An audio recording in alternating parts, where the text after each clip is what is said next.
তাহলে বেঈমান যারা আছে আয়াত তাদের জন্য না। বেঈমান যদি থাকেন আপনি এখন উঠে চলে যান, কারণ আপনার জন্য আজকের এই আয়াত না, আপনার জন্য আলাদা আয়াত আছে। বেঈমানদের আল্লাহ ডাক দেয়নি, ইয়া আইয়ুহাল্লাযীনা কাফারু, আল্লাহ কাফেরদেরকেও ডাক দিয়েছেন। সুতরাং ও আয়াত যেহেতু আজকে পড়ি নাই, ওইটা আপনাদের জন্য না। এখানে যারা বেঈমান আছেন চলে যান। দেখেন তো কোনটা চলে যাচ্ছে, ওটা কি বেঈমান নাকি? হ্যাঁ, একটু পরে যান। এখন আমার প্রশ্ন যে আমার ভেতরে ঈমান আছে কিনা আপনি বলেন তো। আমার তো জুব্বা গায়ে আছে, পাগড়ি মাথায় আছে, এত বড় সুন্দর সুন্দর টুপি মাথায় দিয়ে আছে, আমার হাতে তসবিহও আছে, আমার ঈমান নেই মানে? না। সাহাবী প্রশ্ন করলেন, হে রাসূল, আমার ভেতরে যে ঈমান আছে আমি কিভাবে টের পাবো? নবীজি বললেন, ইজা সাররাতকা হাসানাতুকা ওয়া সাআতকা সাজ্জিআতুকা ইলা আখিরিল হাদিস, রাহু ইবনে মাজাহ। বিশ্ব নবী বলেন, উম্মত, হে আমার সাহাবী, তোমার ভালো কাজগুলো যখন তোমাকে আনন্দ দেবে, খুশি করবে, আর অন্যায় কাজগুলো যখন তোমাকে কষ্ট দেবে, তখন বুঝবে তোমার ভেতরে ঈমান আছে। এ বাংলাদেশে আজ সবার কাছে ভালো কাজ ভালো লাগে, আসতে বলো। খারাপ কাজ যেটা আল্লাহ বিরোধী, সমাজ বিরোধী, এরকম কাজ সবার কাছে খারাপ লাগে। অথচ নামের আগে মোহাম্মদ আছে, নামের শেষে হুসাইন আছে। নামের আগে মোহাম্মদ আছে, নামের পরে হুসাইন আলী লেখা আছে, এর ভেতরে ঈমান আছে না? বিষয়টা এমন না। ভালো কাজ আপনার কাছে ভালো লাগা লাগবে, আর অন্যায় কাজ হলেই সেটা আপনাকে কষ্ট দেবে। যদি আপনি এই থিওরির উপরে থাকতে পারেন আপনার ভেতরে ঈমান আছে, আর এই দুইটার বাইরে গেলে আপনি 14 বার হজ করে আসলো আপনার ঈমান নেই, আপনি বেঈমান। তাহলে এখানে যারা ভালো কাজ ভালো লাগে তারা বসেন, অন্যায় কাজ দেখলে যাদের কষ্ট হয়,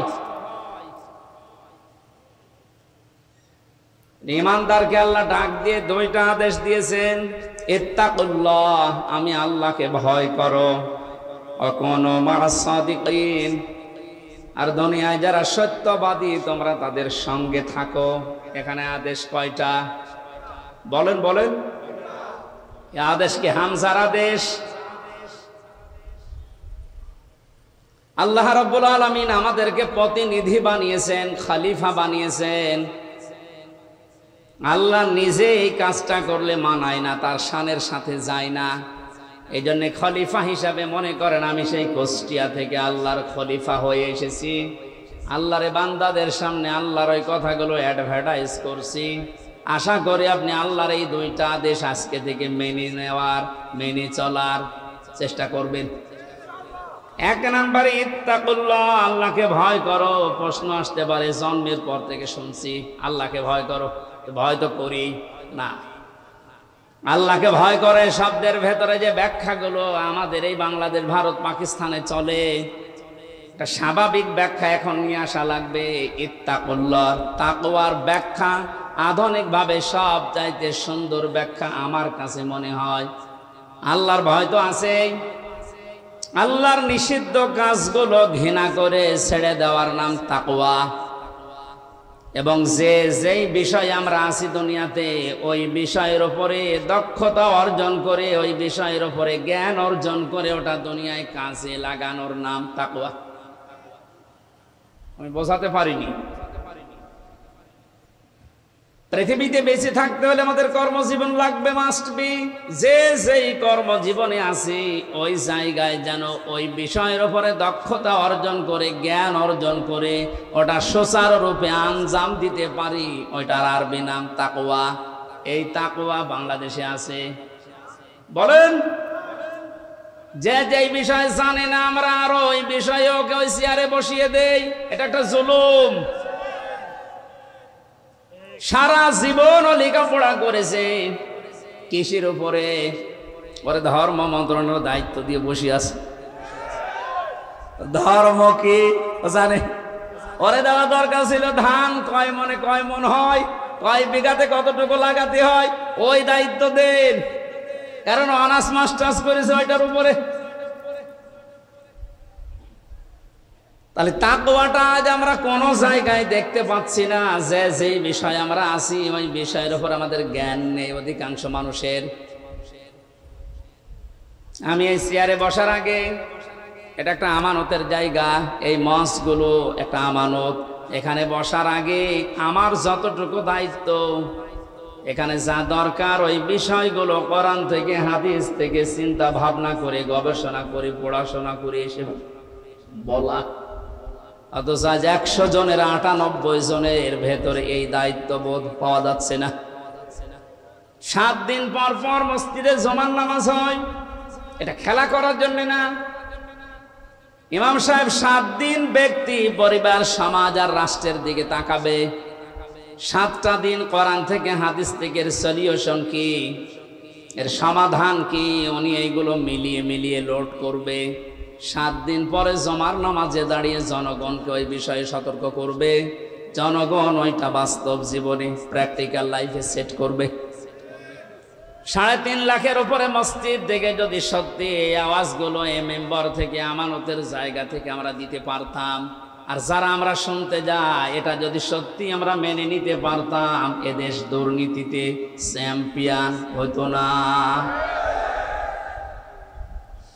গভীর একটা ষড়যন্ত্র চলছে আজ কিছুদিন ধরে। না জানি জীবিত অবস্থায় আবার দেখা যায় কিনা যে দেশ এখন আর আমাদের হাতে নেই।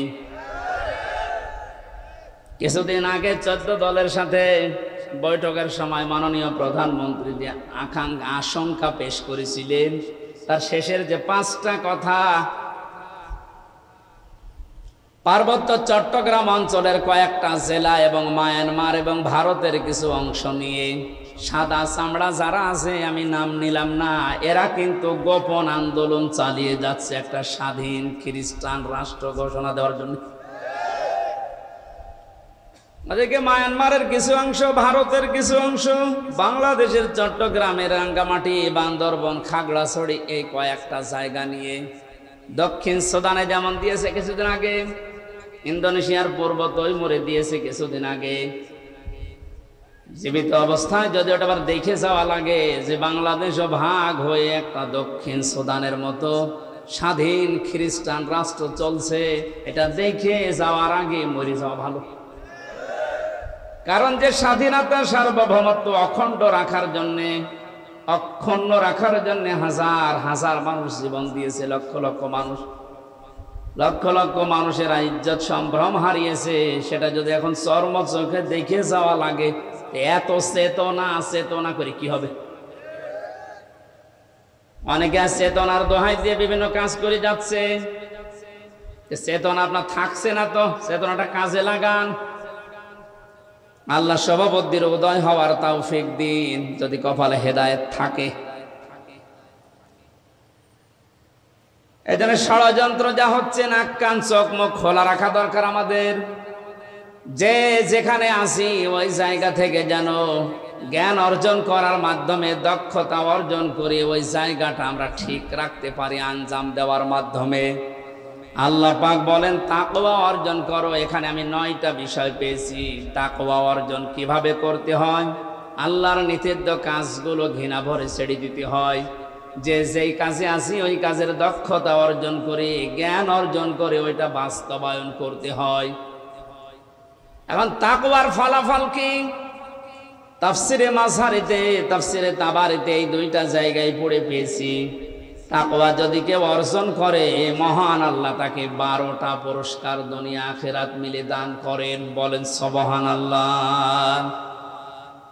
দুনিয়ায় তাকওয়ার 1 নাম্বার ফলাফল, এ দুনিয়াতে এই লোকটা বিপদে মুসিবতে পড়লে এমন জায়গা থেকে আল্লাহ সাহায্য পাঠায়, ওই লোকটার ধারণাও ছিল না যে এখান থেকে সাহায্য আসতে পারে। সত্যি যদি আপনার তাকওয়া অর্জন হয়, এটা আপনি দেখতে পারবেন। 2010 সালে আমি বিশ্ববিদ্যালয়ে ভর্তি হয়েছিলাম। এর আগে যেখানে জমার নামাজ পড়াতাম, আয়াতের বাস্তব প্রেক্ষাপট আমি নিজের জীবনে পেয়েছি।